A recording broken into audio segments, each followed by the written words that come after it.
Matagal talaga yung best friend ko sa ngayon.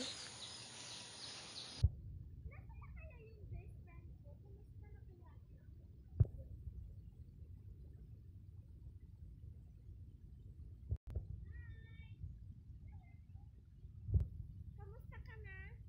Okay lang. Ikaw, kumusta ka? Okay lang din. Tutigo.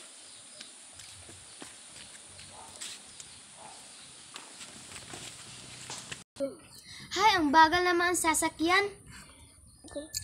Hala, kawawa naman. Ha? Yan ang bago nating classmate? Mukhang pulubi. Anong pulubi? Kawawa naman ang tao. Ano silang kasama mo? Wala po. Tara, magsama na tayo.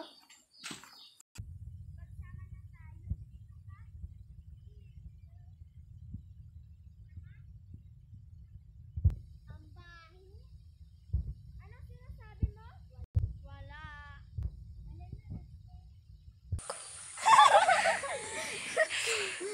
Bumili tayo ng nuggets. Tara. Bakit ka umatras? Kasi wala akong pera.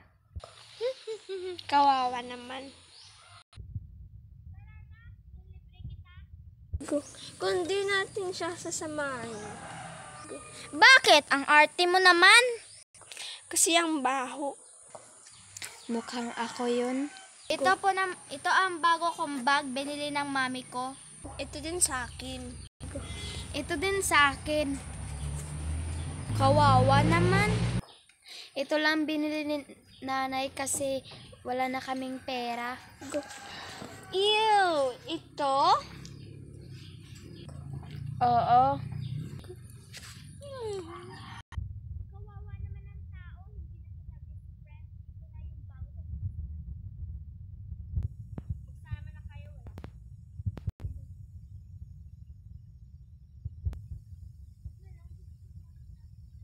Hindi. Kasi inaway ka. Okay lang yan. Kawawa naman.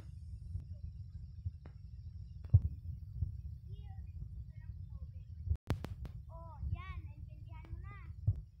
Okay lang yan.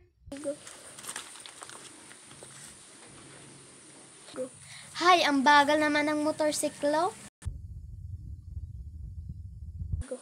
Hi, sabi ni Glyna na best friend na daw tayong tatlo.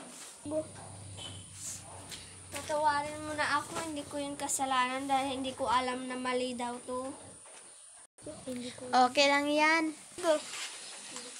Kuyog naman.